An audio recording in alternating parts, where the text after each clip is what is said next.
Assalamualaikum warahmatullahi wabarakatuh. Jumpa kembali teman-teman para pejuang ASN.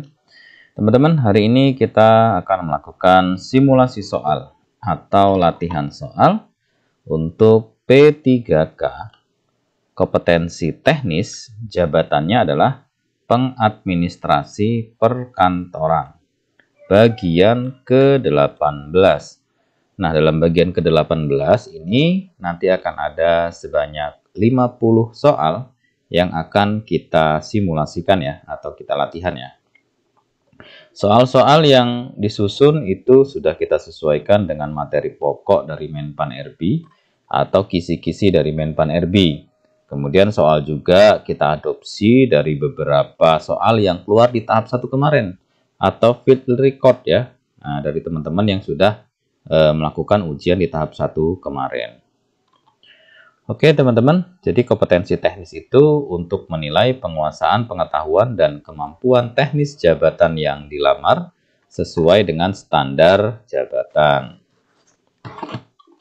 Nah, ini merupakan materi pokok ya, secara resmi yang dikeluarkan oleh Menpan RB.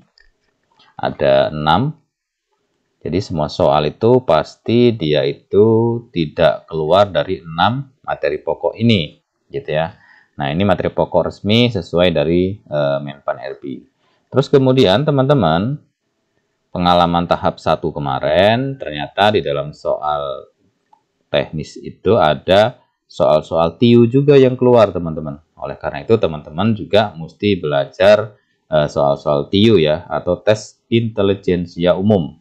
Soal TIU itu misalnya ada sinonim kata atau persamaan kata ya, antonim kata atau lawan kata, perbandingan, hitungan sederhana, menghitung jarak, menghitung waktu, menghitung jumlah, menghitung keuntungan, menghitung prosentase, dan lain sebagainya.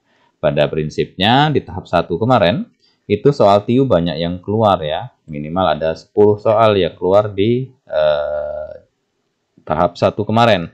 Oleh karena itu teman-teman juga belajar TIU. Oke, kita langsung saja menuju simulasi soal yang pertama. Apa fungsi utama kartu kendali inventaris aset dalam administrasi perkantoran pemerintah? A. Mencatat transaksi keuangan yang terkait dengan pembelian aset. B. Menyediakan informasi terkait jumlah dan kondisi aset yang dimiliki. C. Memastikan bahwa aset kantor hanya digunakan oleh pegawai tertentu. D. Mengurangi jumlah aset yang tercatat dalam laporan tahunan.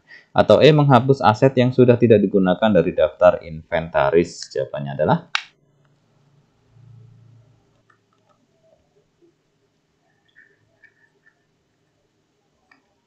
kita lihat ya, jawaban yang benar itu adalah yang B. Kita lihat pembahasannya. Kartu kendali inventaris aset itu berfungsi sebagai alat pencatatan dan pemantauan aset yang dimiliki oleh instansi pemerintah termasuk jumlah, kondisi, lokasi, dan penggunaannya. Sehingga jawaban yang tepat itu adalah yang B. Menyediakan informasi terkait jumlah dan kondisi aset yang dimiliki. Selanjutnya, apa yang harus dilakukan jika ditemukan ketidaksesuaian antara catatan dalam kartu kendali inventaris aset dengan kondisi aset di lapangan? A. Langsung memperbarui catatan tanpa verifikasi. B. Melaporkan kepada atasan dan mengajukan proses verifikasi ulang. C. Menghapus aset dari daftar inventaris tanpa dokumentasi. D. Menunda pencatatan hingga audit tahunan dilakukan. Atau E. Mengganti aset yang hilang tanpa mengikuti prosedur resmi. Jawabannya adalah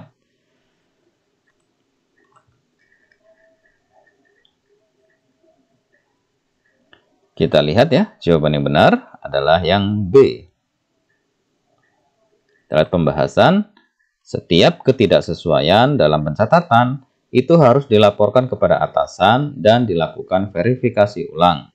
Jika ada aset yang hilang atau rusak, perlu dibuat berita acara sesuai dengan prosedur. Jadi jawaban yang tepat yang B. Melaporkan kepada atasan dan mengajukan proses verifikasi ulang. Selanjutnya, siapa yang bertanggung jawab atas pencatatan dan pemeliharaan kartu kendali inventaris aset dalam instansi pemerintah? A. Bendahara pengeluaran. B. Pejabat pengadaan barang. C. Pengadministrasi perkantoran atau petugas inventaris. D. Pimpinan instansi. Atau E. Auditor internal.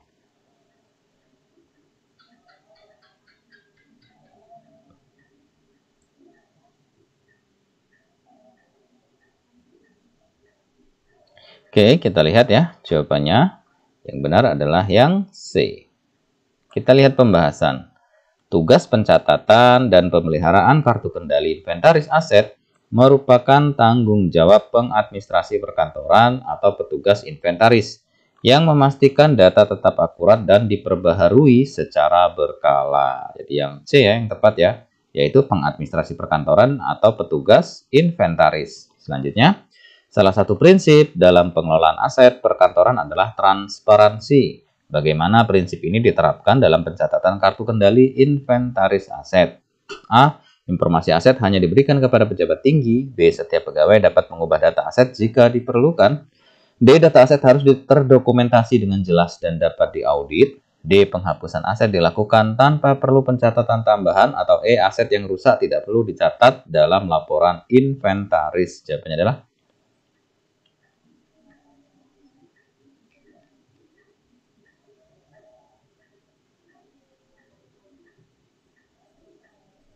kita lihat jawaban yang benar adalah yang C. Pembahasan. Prinsip transparansi berarti semua pencatatan harus terdokumentasi dengan jelas dan dapat diaudit. Ini memastikan bahwa aset dikelola secara akuntabel dan sesuai dengan aturan. Jadi jawaban yang tepat adalah yang C. Data aset harus terdokumentasi dengan jelas dan dapat diaudit. Selanjutnya, apa langkah yang harus dilakukan sebelum melakukan pemutakhiran data dalam kartu kendali inventaris aset? A. Menghapus aset lama dari daftar sebelum pengecekan fisik. B. Melakukan pengecekan fisik terhadap aset yang tercatat. C. Menunggu audit tahunan sebelum memperbaharui data. D. Memperbarui data hanya jika ada perintah dari pimpinan. E. Mengganti semua aset lama dengan yang baru sebelum pencatatan. Jawabannya adalah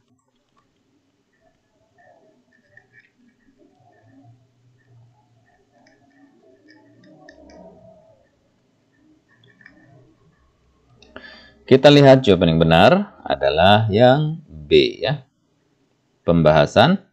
Sebelum memperbarui data inventaris, harus dilakukan pengecekan fisik untuk memastikan kesesuaian antara data kartu kendali dan kondisi nyata aset di lapangan. Jadi jawaban yang tepat yang B ya. Melakukan pengecekan fisik terhadap aset yang tercatat. Selanjutnya, bagaimana prosedur yang benar dalam pemindahan aset antar unit kerja dalam pencatatan buku kleper? A. Aset dapat dipindahkan tanpa pencatatan jika masih dalam satu instansi. B. Harus dilakukan pencatatan perubahan lokasi dalam buku kleper dan disetujui oleh pejabat berwenang. C. Pemindahan aset tidak perlu terdokumentasi jika diketahui oleh kepala unit. D. Hanya mencatat aset yang dipindahkan jika terjadi perbedaan jumlah barang. E. Aset yang dipindahkan dihapus dari buku kleper lalu dicatat kembali sebagai aset baru. Jawabannya adalah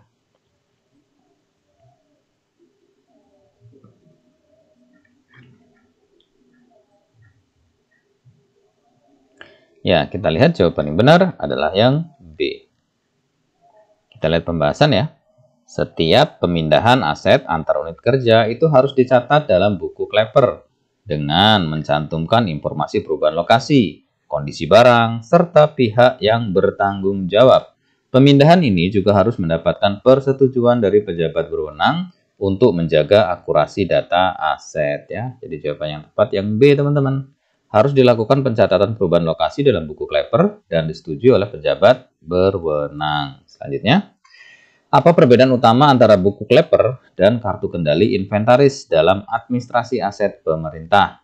A. Buku kleper digunakan untuk mencatat aset tetap, sedangkan kartu kendali inventaris mencatat barang habis pakai.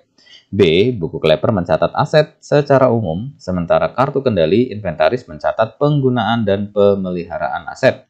C. Kartu kendali inventaris mencatat aset yang diperoleh dari hibah, sedangkan buku kleper hanya mencatat aset hasil pengadaan. D. Buku kleper hanya digunakan oleh pejabat tinggi, sedangkan kartu kendali inventaris digunakan oleh pegawai biasa. Atau E. Buku kleper dan kartu kendali inventaris memiliki fungsi yang sama, hanya berbeda dalam format pencatatan. Jawabannya adalah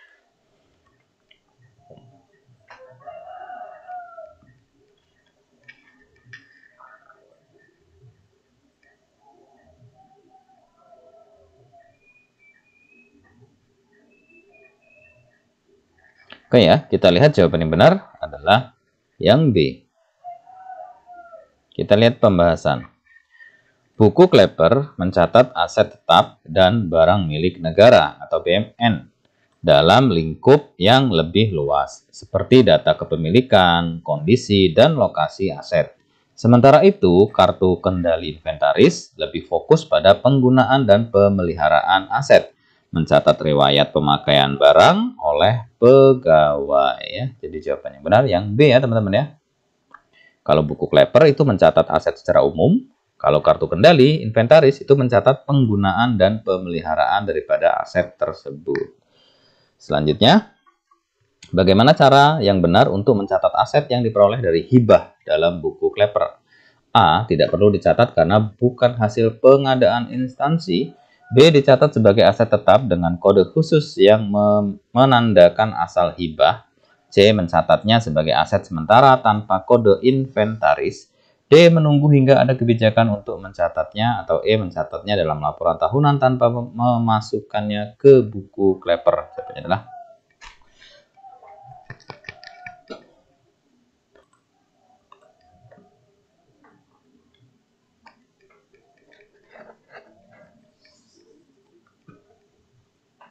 kita lihat jawaban yang benar itu masih yang B ya. Pembahasan aset yang diperoleh dari hibah harus tetap dicatat dalam buku Klepper sebagai bagian dari inventaris instansi. Untuk membedakan dari aset hasil pengadaan, aset hibah biasanya diberikan kode khusus yang menandakan sumber perolehannya ya. Jadi jawabannya yang B, dicatat sebagai aset tetap dengan kode khusus yang menandakan asal hibah. Selanjutnya, apa saja informasi penting yang harus dicatat dalam buku Klepper terkait aset pemerintah? A. Nama pengguna, harga pembelian, dan jumlah barang. B. Nama barang, spesifikasi, kode inventaris, jumlah, lokasi, dan kondisi barang. C. Hanya nama barang dan jumlahnya. D. Hanya aset yang memiliki nilai tinggi. Atau E. Hanya aset yang masih dalam kondisi baru. Jawabannya adalah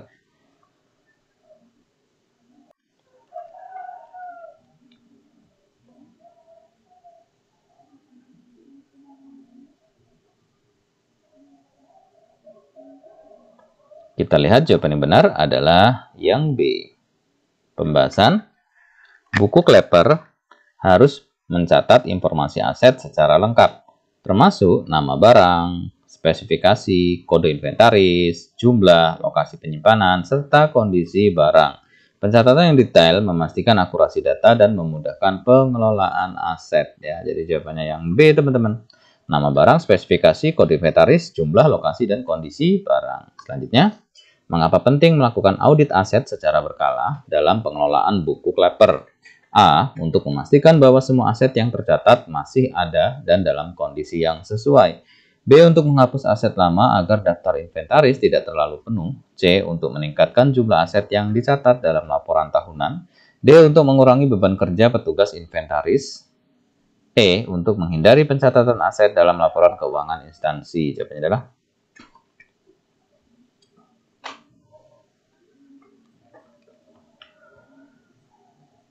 kita lihat jawaban yang benar, itu adalah yang A. Pembahasan, audit aset secara berkala bertujuan untuk memastikan kesesuaian antara data dalam buku Klepper dengan kondisi nyata aset di lapangan.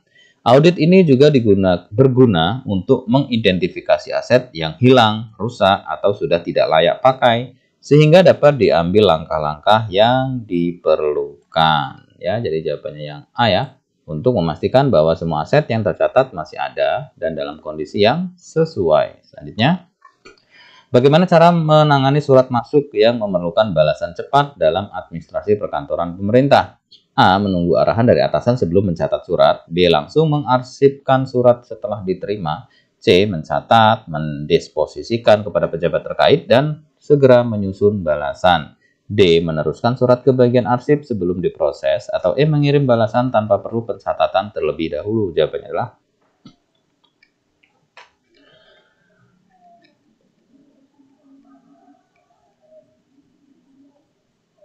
ya, kita lihat ya. Jawaban yang benar itu adalah yang C.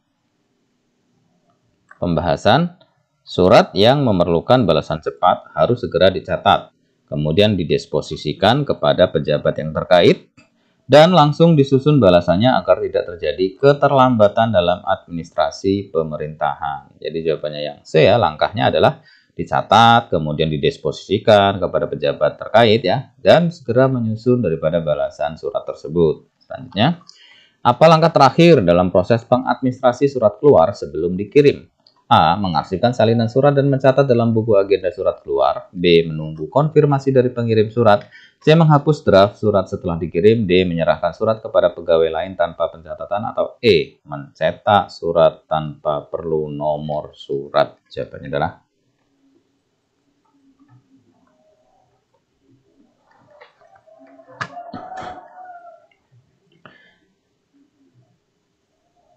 kita lihat jawaban yang benar itu adalah yang A.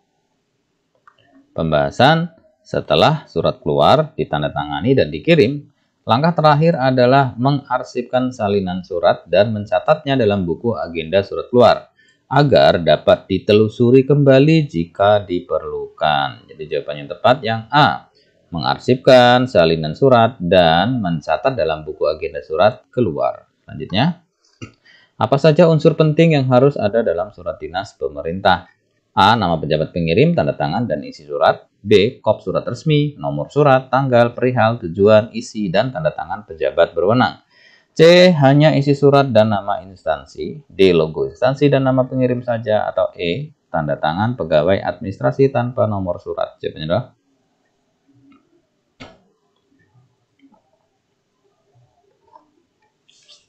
kita lihat jawaban yang benar itu adalah tentu yang B ya teman-teman. Pembahasan surat dinas pemerintah itu harus memiliki kop surat resmi. Kemudian ada nomor suratnya, ada tanggalnya, perihal, tujuan, isi surat, kemudian serta tanda tangan pejabat yang berwenang agar sah secara administratif. Jadi jawabannya yang B. Kop surat resmi, nomor surat, tanggal, perihal, tujuan, isi, dan tanda tangan pejabat yang berwenang. Selanjutnya, bagaimana cara yang benar dalam pengelolaan surat dalam sistem arsip digital di instansi pemerintah? A. Menyimpan surat dalam format digital dengan kode klasifikasi dan metadata yang jelas. B. Mengarsipkan surat secara acak tanpa kategori tertentu. C. Menghapus surat setelah dibalas. D. Mencetak semua surat digital untuk diarsipkan manual. Atau E. Hanya menyimpan surat yang bersifat rahasia dalam bentuk digital. Jawabannya adalah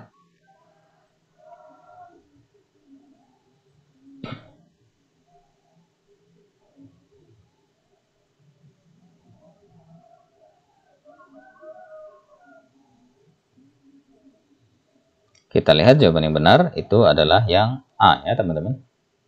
Pembahasan dalam sistem arsip digital, surat harus disimpan dalam format digital dengan kode klasifikasi dan metadata agar mudah dicari dan dikelola secara efisien. Jadi jawabannya yang A ya. Menyimpan surat dalam format digital dengan kode klasifikasi dan metadata yang jelas. Selanjutnya, apa kelebihan utama menggunakan tanda tangan elektronik dalam surat dinas pemerintah? A. Mempercepat proses administrasi dan meningkatkan keamanan dokumen. B. Menggantikan kebutuhan akan nomor surat. C. Menghilangkan proses pengarsipan manual. D. Mengurangi jumlah surat yang dikirim setiap hari. Atau E. Mempermudah setiap pegawai untuk menandatangani surat dinas. Jawabannya adalah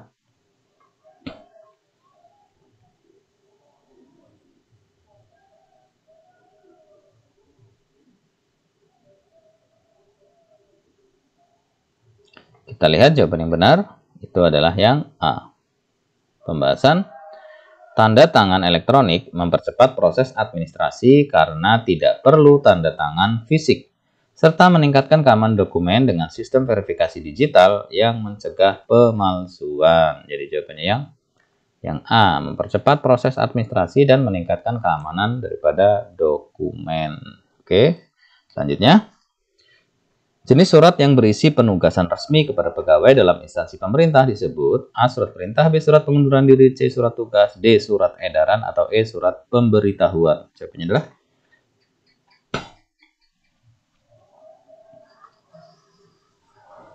kita lihat jawaban yang benar adalah yang C. Pembahasan surat tugas digunakan untuk menugaskan pegawai dalam melaksanakan tugas tertentu, seperti mengikuti pelatihan atau melakukan perjalanan dinas. Jadi jawabannya yang C, surat tugas. Selanjutnya, Apa yang membedakan surat perintah perjalanan dinas dengan surat tugas? A. SPPD digunakan untuk perjalanan dinas resmi, sedangkan surat tugas untuk tugas internal. B. SPPD tidak memerlukan persetujuan atasan, sedangkan surat tugas memerlukannya. C. Surat tugas hanya digunakan untuk pegawai kontrak. D. SPPD hanya digunakan untuk lingkup kementerian. E. SPPD tidak perlu mencantumkan tujuan perjalanan. Jawabannya adalah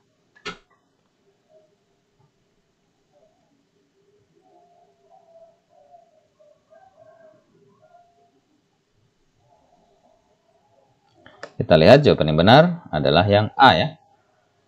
Pembahasan SPPD digunakan untuk perjalanan dinas resmi, mencantumkan tujuan, kemudian durasi dan biaya perjalanan. Sedangkan surat tugas itu digunakan untuk penugasan pegawai tanpa perjalanan dinas ya. Jadi jawabannya yang A ya.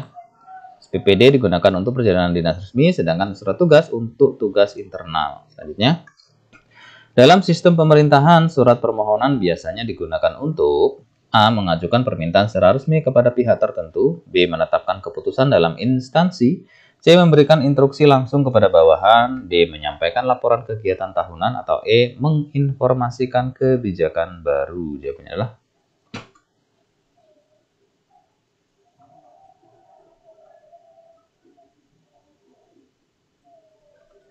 kita lihat jawaban yang benar adalah yang A.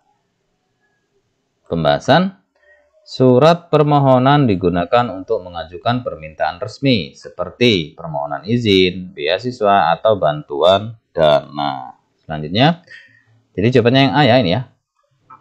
Mengajukan permintaan secara resmi kepada pihak tertentu. Selanjutnya, surat yang digunakan untuk menyampaikan pemberitahuan resmi kepada pegawai atau masyarakat disebut A. Surat pemberitahuan, B. Surat undangan, C. Surat keputusan, D. Surat perintah, atau E. Surat niaga. Jawabannya adalah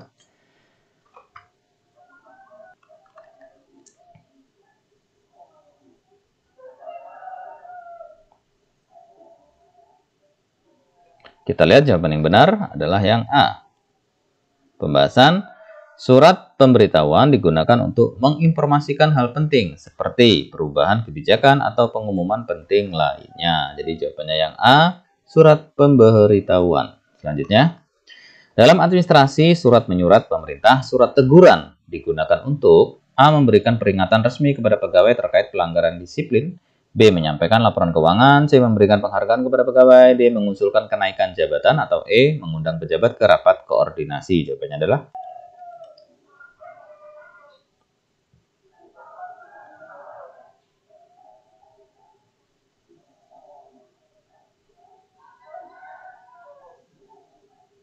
kita lihat jawaban yang benar itu adalah yang A, teman-teman. Pembahasan surat teguran diberikan kepada pegawai yang melakukan pelanggaran disiplin sebagai peringatan resmi sebelum tindakan lebih lanjut diambil ya. Jadi jawaban yang tepat adalah yang A, memberikan peringatan resmi kepada pegawai yang terkait pelanggaran disiplin. Selanjutnya, dokumen dalam administrasi perkantoran pemerintah dikategorikan menjadi statis dan dinamis. Apa perbedaan mendasar antara keduanya? A. Dokumen statis digunakan untuk aktivitas harian, sedangkan dokumen dinamis digunakan untuk keperluan sejarah. B. Dokumen dinamis masih digunakan dalam operasional, sedangkan dokumen statis sudah tidak mengalami perubahan atau pergerakan. C. Dokumen statis hanya digunakan dalam perencanaan anggaran, sedangkan dokumen dinamis untuk kebijakan pemerintah. D. Dokumen dinamis hanya berlaku dalam satu instansi, sedangkan dokumen statis dapat digunakan antar instansi. Atau E. Dokumen statis harus selalu diperbarui, sedangkan dokumen dinamis tetap tidak berubah. Jawabannya adalah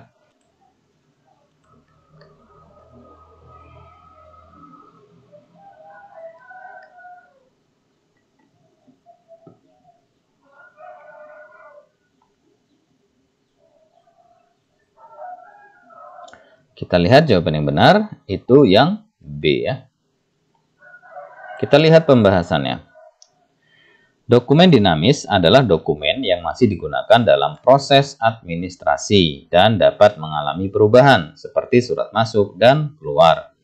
Dokumen statis adalah dokumen yang sudah tidak mengalami perubahan dan disimpan untuk kepentingan arsip atau sejarah seperti piagam atau perjanjian penting. Jadi jawabannya yang B ya teman-teman ya.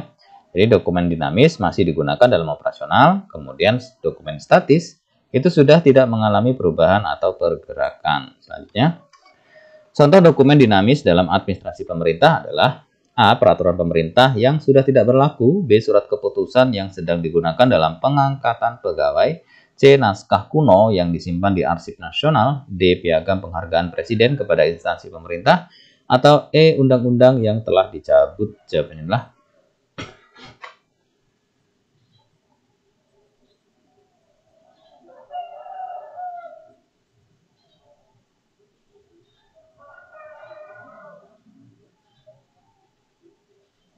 kita lihat jawaban yang benar adalah yang B. Pembahasan surat keputusan pengangkatan pegawai adalah dokumen dinamis karena masih digunakan dalam proses administrasi pemerintahan. Sementara itu dokumen statis seperti peraturan yang sudah tidak berlaku atau naskah kuno itu tidak mengalami perubahan dan hanya disimpan sebagai arsip. Jadi jawaban yang benar itu adalah yang B ya, contoh daripada dokumen dinamis ya. Ini salah satunya adalah surat keputusan yang sedang digunakan dalam pengangkatan pegawai.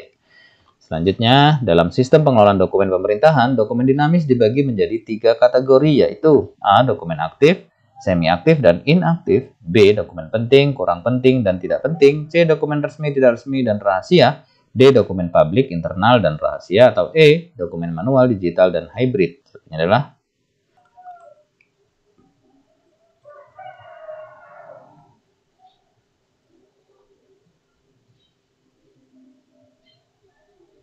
kita lihat jawaban yang benar adalah yang A. Kita lihat pembahasan. Dokumen dinamis itu terbagi menjadi 3 ya. Yang pertama aktif. Ini masih digunakan secara rutin dalam operasional. Kemudian semi-aktif. Ini masih relevan tetapi tidak digunakan setiap hari. Kemudian yang ketiga itu adalah inaktif. Sudah jarang digunakan tetapi masih disimpan sebelum menjadi arsip statis. Ya. Jadi 3 dokumen dinamis itu adalah yang A.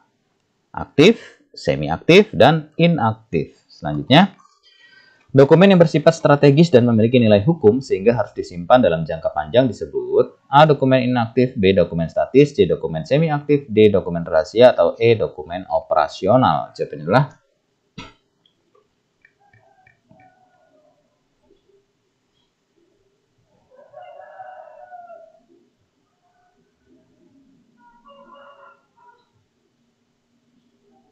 kita lihat jawaban yang benar itu adalah yang B. Pembahasan dokumen yang memiliki nilai strategis sejarah hukum atau administratif dan harus disimpan dalam jangka panjang itu disebut dokumen statis.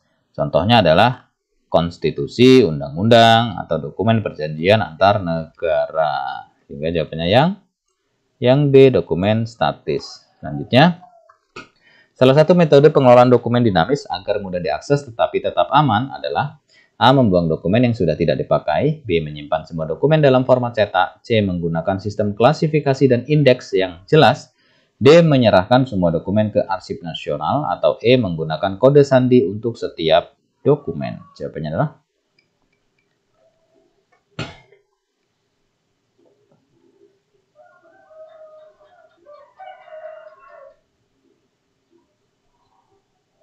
kita lihat jawaban yang benar adalah yang C ya teman-teman ya.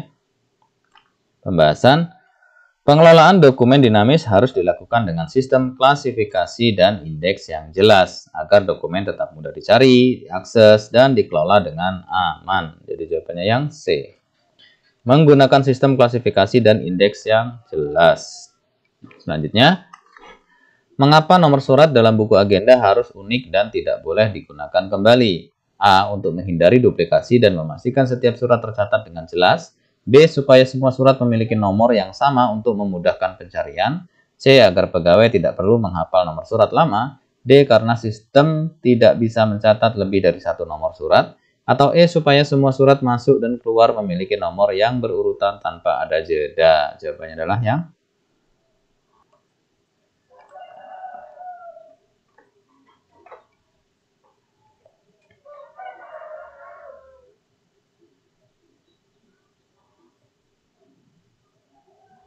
kita lihat jawaban yang benar itu adalah yang A ya teman-teman. Pembahasan Nomor surat harus unik dan tidak boleh digunakan kembali agar tidak terjadi duplikasi, serta memudahkan dalam pencarian dan pelacakan dokumen di kemudian hari. Jadi jawabannya yang A ya, untuk menghindari duplikasi dan memastikan setiap surat tercatat dengan jelas. Selanjutnya, bagaimana cara memastikan bahwa semua surat yang masuk dicatat dalam buku agenda surat? A. Mewajibkan setiap pegawai mencatat surat yang diterimanya sendiri. B. Menunjuk petugas khusus yang bertanggung jawab terhadap pencatatan surat. C. Menyimpan surat masuk tanpa pencatatan terlebih dahulu. D. Hanya mencatat surat yang dianggap penting saja. Atau E.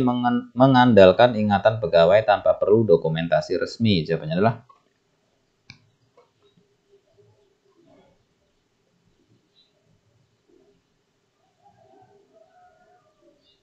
kita lihat jawaban yang benar adalah yang B ya teman-teman.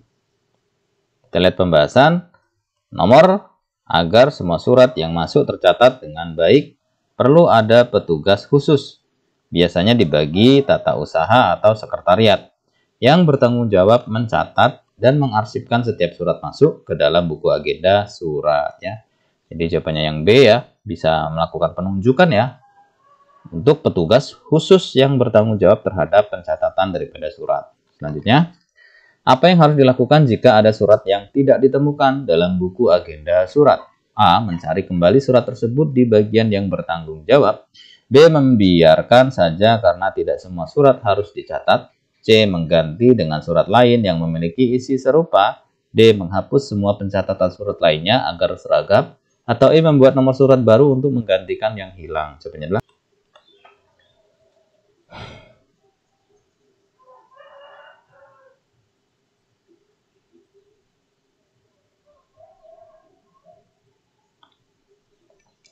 kita lihat jawaban yang benar adalah yang A ya teman-teman. Pembahasan, jika ada surat yang tidak ditemukan dalam buku agenda surat, langkah pertama adalah melakukan pencarian ulang di bagian yang bertanggung jawab. Jika masih tidak ditemukan, dapat dilakukan pengecekan di sistem arsip atau pengirim surat. Jadi jawabannya yang A. Mencari kembali surat tersebut di bagian yang bertanggung jawab. Selanjutnya, mengapa penting mencatat tanggal masuk dan tanggal tindak lanjut dalam buku agenda surat? A. Agar dapat diketahui kapan surat tersebut diproses dan ditindaklanjuti. B. Supaya surat dapat dimusnahkan lebih cepat. C. Untuk memastikan semua surat masuk dalam urutan yang sama. D. Agar surat tidak perlu disimpan dalam jangka waktu lama. Atau E. Untuk mengurangi jumlah surat yang masuk ke instansi.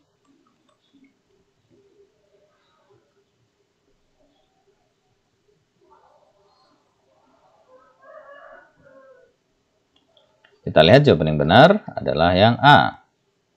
Pembahasan, mencatat tanggal masuk dan tanggal tindak lanjut membantu dalam memantau alur surat, memastikan surat tidak tertunda, serta memberikan bukti administratif terkait waktu pemrosesan surat. Jadi jawabannya yang A ya.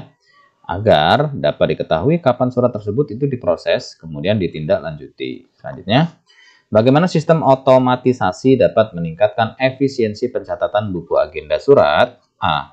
Memungkinkan pencatatan dan pencarian surat dilakukan dengan cepat dan akurat. B.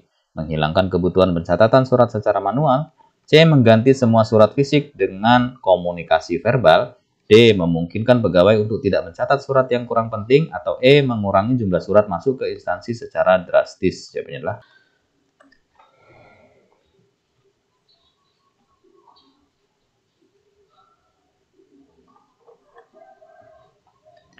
kita lihat ya, jawaban yang benar itu adalah yang A, teman-teman. Pembahasan, dengan sistem otomatisasi seperti e-arsip atau aplikasi manajemen surat elektronik, pencatatan menjadi lebih cepat, akurat, dan efisien. Sistem ini juga mempermudah pelacakan dan pencarian surat kapan saja. Ya, jadi jawabannya yang A, memungkinkan pencatatan dan pencarian surat dilakukan dengan cepat dan akurat. Selanjutnya, dalam kondisi seperti apa sistem sentralisasi lebih efektif dibandingkan desentralisasi? A. Ketika instansi memiliki banyak unit kerja yang harus menyimpan dokumen mereka sendiri. B. Jika volume arsip sangat besar dan memerlukan pengawasan ketat. C. Ketika setiap pegawai harus mengelola arsipnya sendiri tanpa koordinasi. D. Jika instansi tidak memiliki kebijakan khusus tentang pengelolaan arsip, atau E. Saat pengelolaan arsip dianggap tidak penting dalam kegiatan operasional. Jawabannya adalah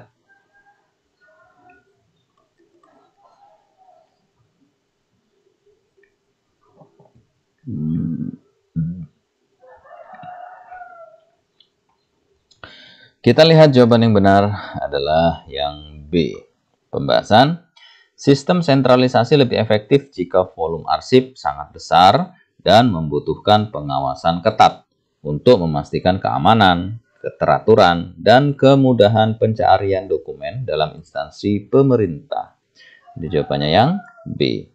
Jika volume arsip sangat besar dan memerlukan pengawasan ketat. Selanjutnya, bagaimana cara mengurangi resiko kehilangan arsip dalam sistem desentralisasi? A. Mengembangkan sistem pencatatan dan indeksasi yang terstandar di semua unit kerja. B. Membiarkan setiap unit kerja mengelola arsip sesuai keinginan mereka. C. Menyerahkan seluruh tanggung jawab pengelolaan arsip kepada satu pegawai saja. D. Mengandalkan ingatan pegawai tanpa dokumentasi resmi. Atau E. Menyimpan arsip dalam berbagai lokasi tanpa sistem yang jelas. Jawabannya adalah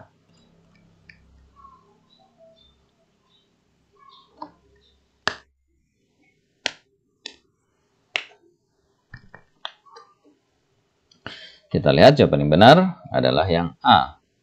Pembahasan, dalam sistem desentralisasi, resiko kehilangan arsip dapat dikurangi dengan standarisasi sistem pencatatan dan indeksasi di setiap unit kerja, sehingga arsip dapat dilacak dengan mudah dan tidak hilang. Jawabannya yang A. Mengembangkan sistem pencatatan dan indeksasi yang terstandar di semua unit kerja. Selanjutnya, apa tantangan utama dalam mengelola sistem arsip hybrid, yaitu gabungan sentralisasi dan desentralisasi? A. Koordinasi antar unit kerja dan pusat arsip dalam pengelolaan dokumen. B. Tidak adanya kebutuhan untuk menyimpan arsip dalam jangka panjang. C. Semua arsip dapat dibuang setelah 1 tahun.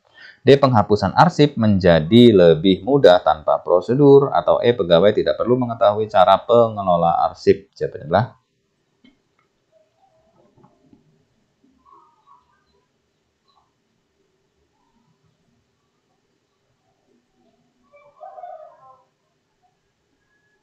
kita lihat jawaban yang benar adalah yang A ya.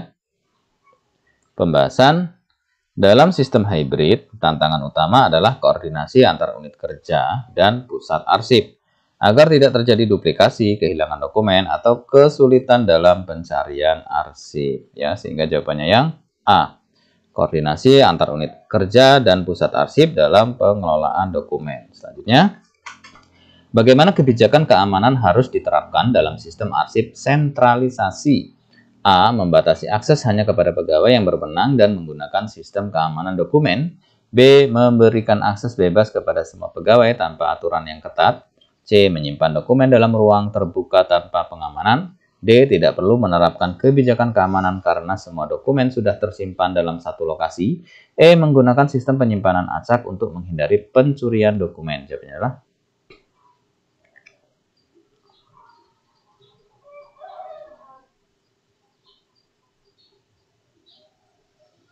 kita lihat jawaban yang benar adalah yang A. Pembahasan, dalam sistem sentralisasi, kebijakan keamanan harus mencakup pembatasan akses dokumen hanya untuk pegawai yang berwenang, serta penggunaan sistem keamanan seperti kontrol akses dan pencatatan aktivitas arsip. Jadi jawabannya yang A ya. Membatasi akses hanya kepada pegawai yang berwenang saja. Kemudian menggunakan sistem keamanan dokumen. Selanjutnya, mengapa pelatihan pegawai penting dalam sistem pengelolaan arsip desentralisasi? A. Agar setiap unit kerja memahami standar pengelolaan arsip dan dapat menerapkannya dengan benar. B. Supaya pegawai bisa menyimpan arsip tanpa mengikuti prosedur. C. Agar pegawai dapat membuang dokumen yang dianggap tidak penting. D. Karena pelatihan pegawai tidak berdampak pada kualitas pengelolaan arsip. Atau E. Untuk memastikan bahwa hanya satu orang dalam unit kerja yang bertanggung jawab terhadap arsip. Jawabannya adalah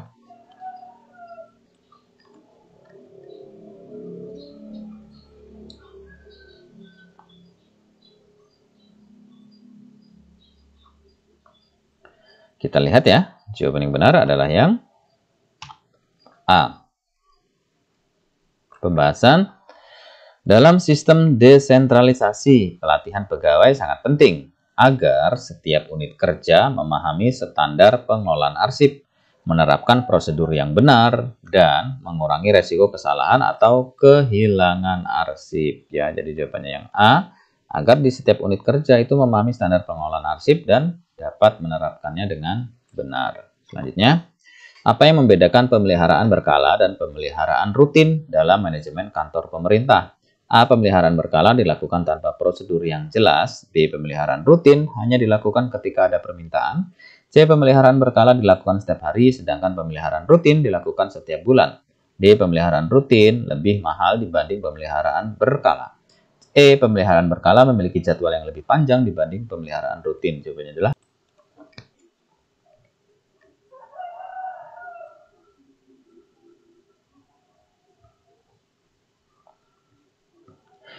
kita lihat ya, jawaban yang benar adalah yang E. Pembahasan. Pemeliharaan rutin dilakukan setiap hari atau minggu, sedangkan pemeliharaan berkala itu dilakukan dalam periode waktu tertentu, misalnya 3 bulan atau 6 bulan, gitu kan, atau setahun dan seterusnya, sesuai dengan kebutuhan peralatan atau fasilitas ya. Jadi jawabannya yang E. Pemeliharaan berkala itu memiliki jadwal yang lebih panjang dibandingkan pemeliharaan rutin. Selanjutnya, apa dampak tidak melakukan pemeliharaan preventif terhadap aset perkantoran pemerintah? A. Meningkatkan resiko kerusakan besar dan biaya perbaikan yang lebih tinggi. B. Mengurangi beban kerja pegawai sehingga lebih produktif. C. Memperpanjang umur pakai peralatan. D. Meningkatkan efisiensi operasional kantor. Atau E. Mengurangi kebutuhan akan pengadaan peralatan baru. Jawabannya adalah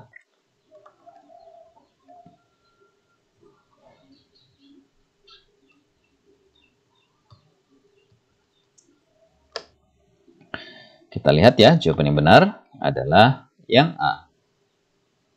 Pembahasan.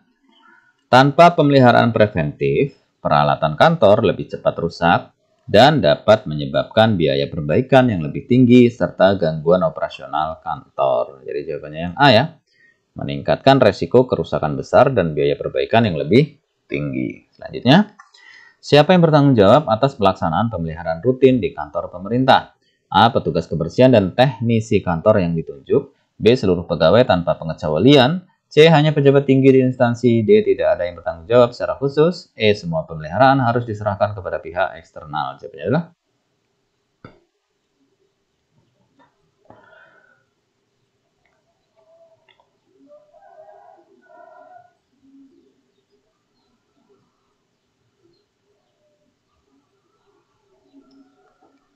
kita lihat jawaban yang benar adalah yang A. Pembahasan. Pemeliharaan rutin biasanya dilakukan oleh petugas kebersihan dan teknisi kantor yang bertugas menjaga kebersihan dan kelancaran operasional sarana kantor. Ya, jadi jawabannya yang A ya. Petugas kebersihan dan teknisi kantor yang ditunjuk. Selanjutnya, apa yang harus dilakukan jika terjadi kerusakan darurat pada fasilitas kantor pemerintah? A. Mengabaikan kerusakan jika masih bisa digunakan. B. Menunggu hingga anggaran tersedia untuk perbaikan. C. Membiarkan kondisi tersebut hingga menjadi lebih parah. D. Segera melaporkan ke pihak bertanggung jawab untuk tindakan perbaikan. Atau E. Hanya mencatat kerusakan tanpa melakukan tindakan. Jawabannya adalah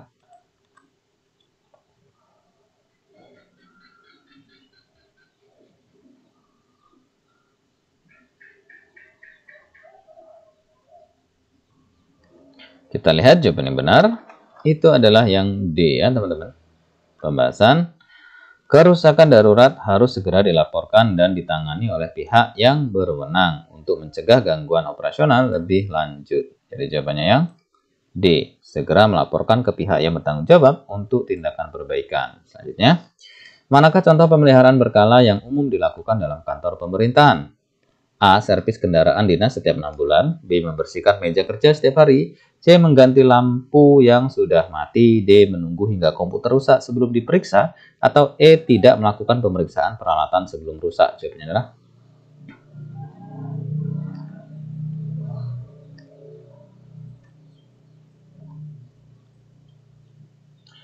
kita lihat ya, jawaban yang benar itu yang A. Pembahasan. Pemeliharaan berkala mencakup perawatan yang dilakukan secara terjadwal, seperti servis kendaraan dinas, pengecekan sistem pendingin ruangan, atau pemeliharaan jaringan listrik. Jadi jawabannya yang A ya, servis kendaraan dinas setiap 6 bulan.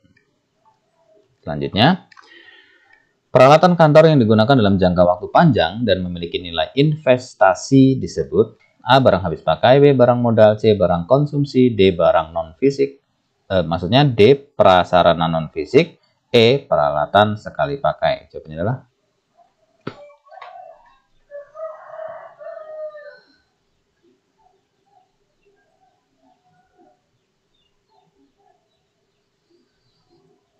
Oke, kita lihat ya. Jawabannya adalah yang B. Pembahasan. Barang modal adalah barang yang berumur panjang dan memiliki nilai investasi seperti komputer, printer, dan kendaraan dinas. Sehingga jawabannya yang B. Selanjutnya, contoh sarana habis pakai dalam kantor pemerintah adalah A. Komputer dan meja kerja, B. Kendaraan dinas dan server jaringan, C. Alat tulis dan tinta printer, D. AC dan proyektor, atau E. Lift dan tangga darurat. Jawabannya adalah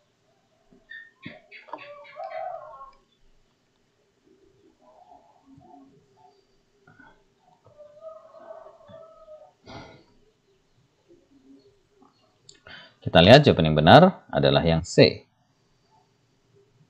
Pembahasan.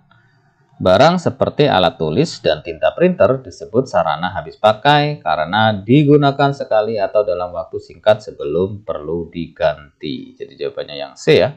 Alat tulis dan tinta printer. Selanjutnya, bagaimana pengelolaan prasarana kantor yang efisien dapat meningkatkan produktivitas pegawai? A. Dengan memastikan fasilitas pendukung bekerja optimal sehingga pegawai dapat fokus pada tugasnya. B. Dengan membatasi penggunaan fasilitas agar tidak terlalu sering digunakan. C. Dengan membiarkan fasilitas tetap berjalan tanpa pemeliharaan. D. Dengan mengurangi jumlah fasilitas untuk menghemat anggaran. Atau E. Dengan memberikan pegawai lebih banyak tugas terkait perawatan prasarana. Jawabannya adalah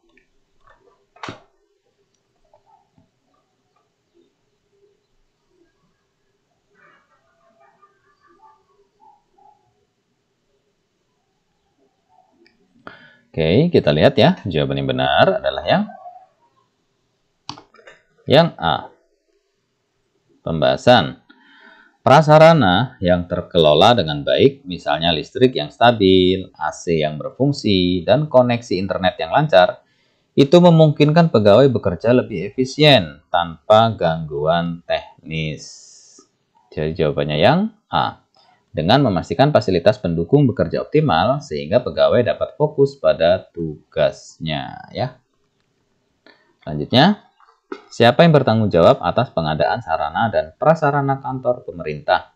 A. Pegawai biasa di masing-masing unit kerja. B. Tim pengadaan barang dan jasa sesuai peraturan yang berlaku. C. Semua pegawai secara kolektif. D. Pejabat tinggi tanpa prosedur formal. Atau E. Pihak swasta tanpa koordinasi dengan instansi pemerintah. Jawabannya adalah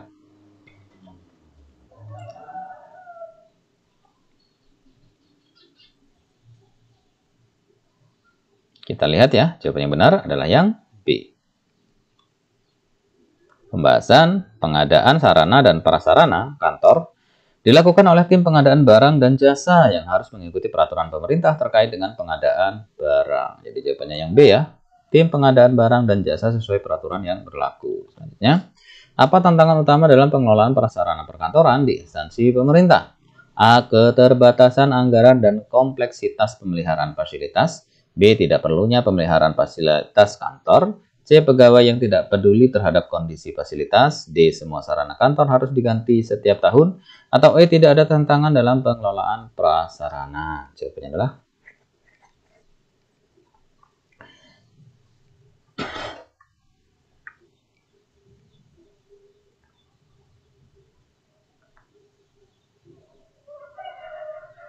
kita lihat jawaban yang benar yang A. Pembahasan. Tantangan utama dalam pengelolaan prasarana adalah anggaran yang terbatas dan pemeliharaan yang kompleks, terutama untuk fasilitas yang membutuhkan perawatan rutin seperti listrik, AC, dan jaringan internet. Jadi jawabannya yang A, keterbatasan anggaran dan kompleksitas pemeliharaan fasilitas. Selanjutnya, apa yang memiliki nilai guna, sejarah, dan harus disimpan secara permanen disebut A. Arsip inaktif, B. Arsip dinamis, C. Arsip vital, D. Arsip statis, atau E. Arsip sementara. Jawabannya adalah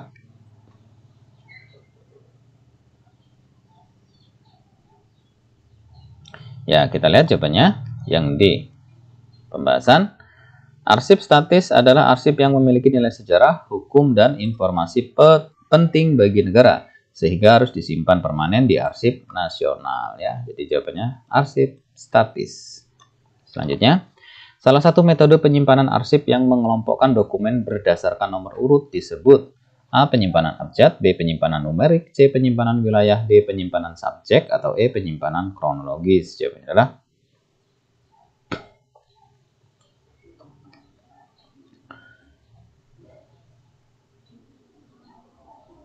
ya, kita lihat ya, jawabannya adalah yang B.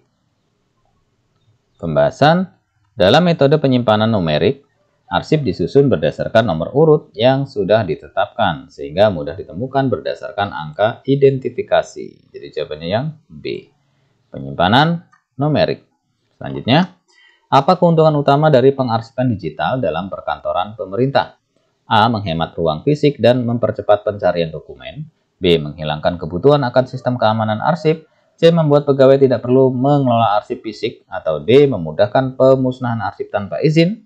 Dan E. Mengurangi kebutuhan pelatihan pegawai dalam pengelolaan arsip. Jawabannya adalah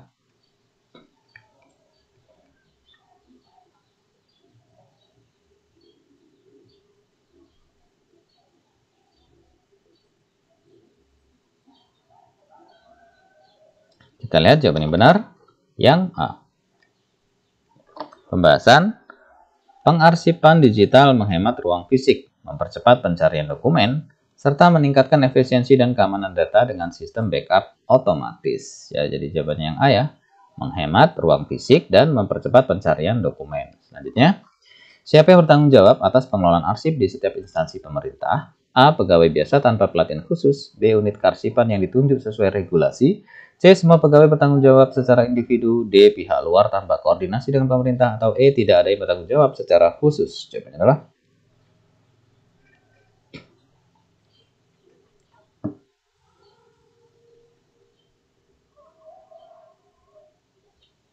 kita lihat jawaban yang benar yang B. Pembahasan. Pengelolaan arsip dilakukan oleh unit kearsipan yang ditunjuk dan memiliki tugas khusus dalam pengarsipan, penyimpanan, hingga penyusutan arsip sesuai regulasi pemerintah. Jadi jawabannya yang B. Unit kearsipan yang ditunjuk sesuai regulasi. Selanjutnya, dokumen yang harus selalu tersedia karena memiliki informasi penting dan mendukung kelangsungan administrasi disebut A. Arsip vital, B. Arsip sementara, C. Arsip inaktif, D. Arsip pribadi, atau E. Arsip musnah. Jawabannya adalah